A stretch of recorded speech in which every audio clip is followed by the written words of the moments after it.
meron tayong treasure island. Ito guys, ibig sabihin nito, yung kayamanan, nasa paligid lang natin mga kapiksino, hindi lang natin napapansin. Sometimes natitake for granted natin yung mga blessings na meron tayo. Pero kung bibilangan nyo lang guys, if you will only count all the blessings that you have, mararamdaman mo na mayaman ka, okay? Mayaman in a sense na masagana ka, marami kang meron, no? Kumpara mo dun sa iba na wala, 'di ba? Salat talaga.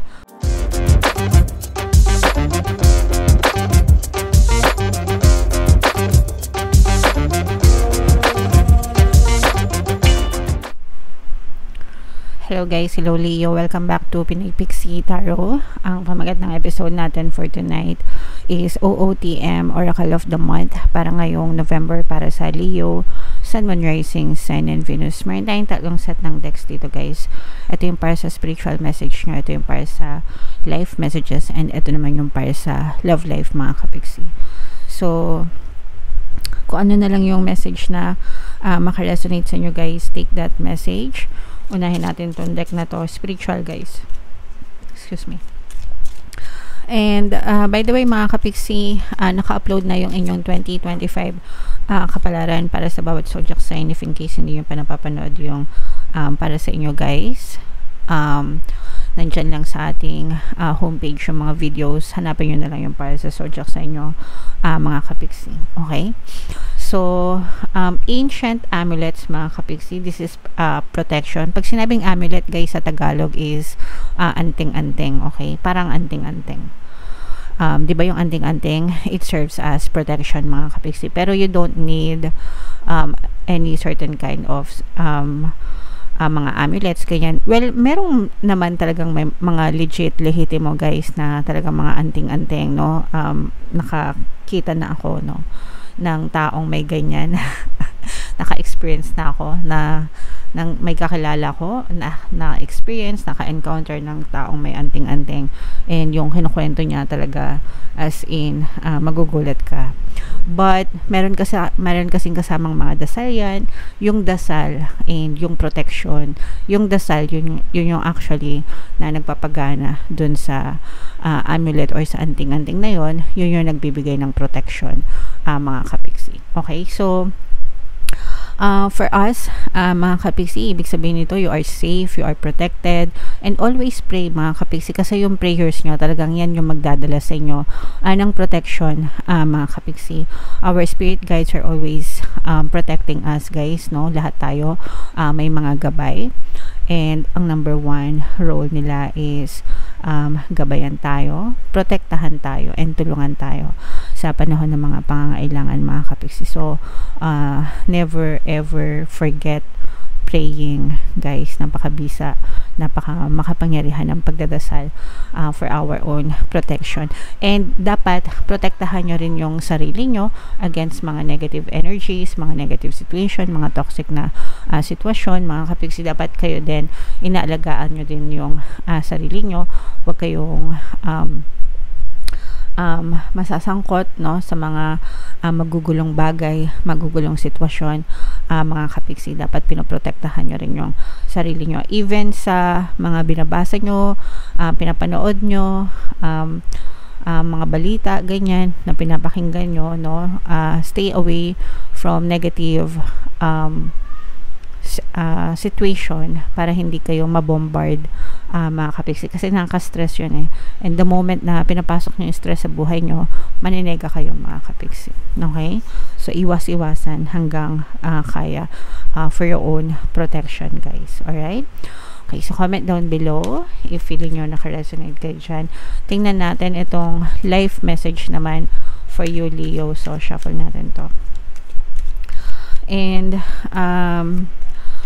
habang sinashuffle ko to guys, panoorin nyo muna yung video natin regarding sa ating paano mag-manifest ng abundance video course.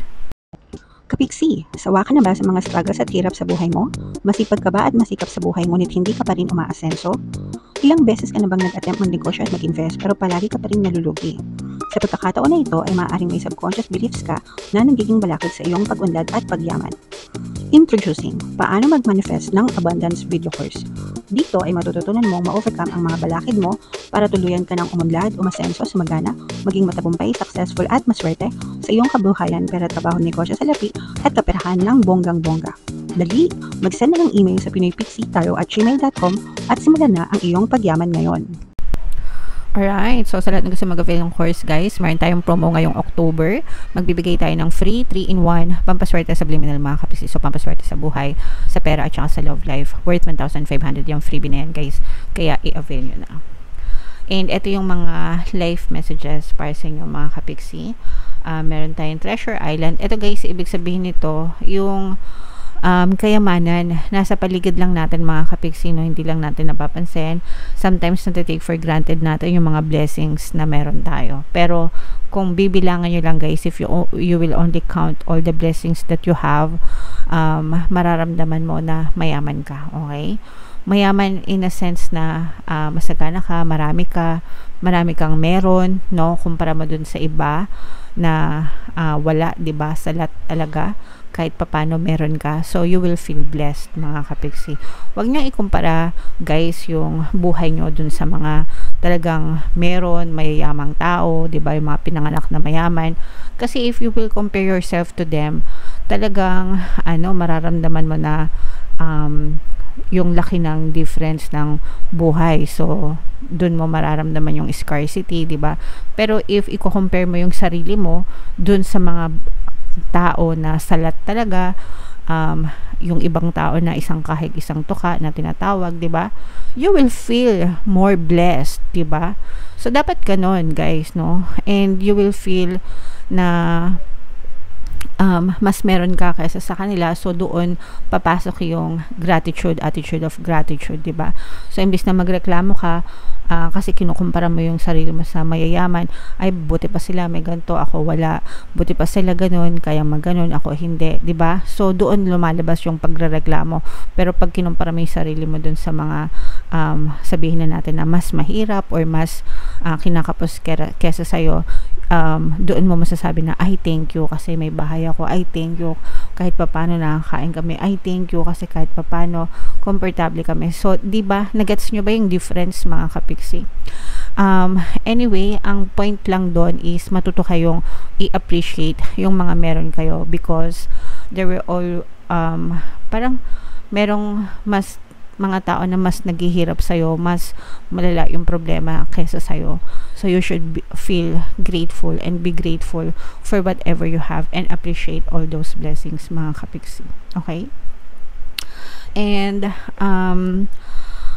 peace, kapayapaan, wow, no, diba? So yes, i-mind nyo na yan guys. Mind, peace of mind, kapayapaan, mga kapiksi, diba? Ito yung isang luxury, kumbaga kayamanan ito, na magkaroon ka ng peace of mind, magkaroon ka ng kapayapaan sa buhay mo. Isang sign din ito na, or isang mensahe din ito na maaaring mawala na rin yung mga hinagpis mo sa buhay o yung mga reklamo mo sa buhay, and mapalitan siya ng kapayapaan, katahimikan. Ibig sabihin maaaring magkaroon ng solusyon din yung mga problema na dinadala mo, kaya magiging mapayapa din ang iyong pamumuhay, kapiksi. Alright? Okay. So comment down below guys if feeling nyo naka-resonate kayo dyan sa mga messages na yan. Ito guys, i-mind man yan. Mind, kayamanan, mind, peace of mind. Thank you sa lahat ng blessings. Thank you sa lahat ng meron ako. Yan.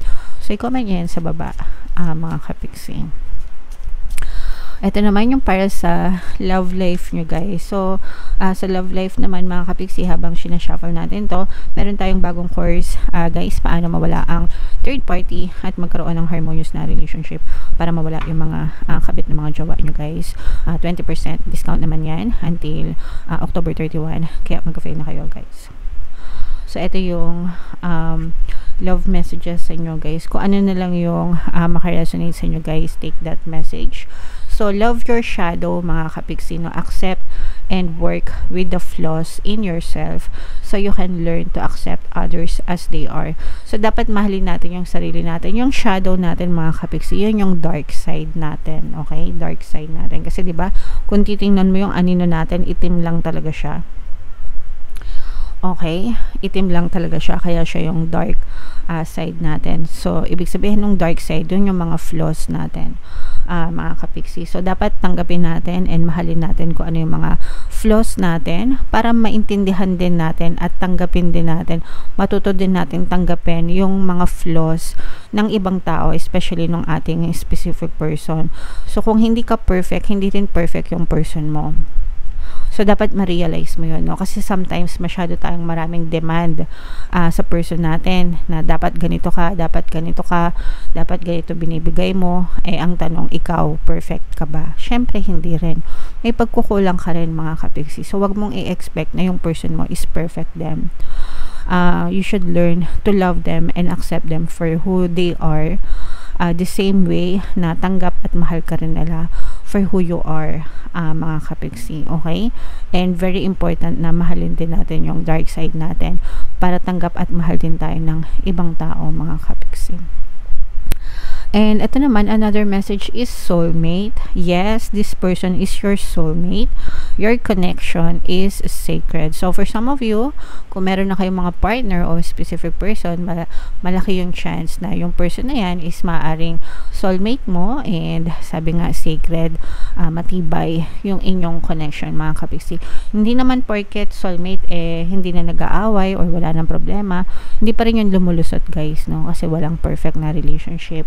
Pero ang ibig sabihin lang nun, kahit na marami kayong pagsubok or challenges, nalalampasan nyo yan, and you still stick together. You still stay together, mga kapiksi, kasi matimbang yung hatak nyo, para kayong may invisible cord, no, na naghahatakan kayo sa isa't isa, mga kapiksi. Okay, yun yung ganun usually yung mga soulmates and twin flames, guys, no? Talagang parang meron silang invisible cord. Kung napanood nyo yung My Roommate is a Gumiho na K-drama, available siya sa iQIYI, mga kapiksi.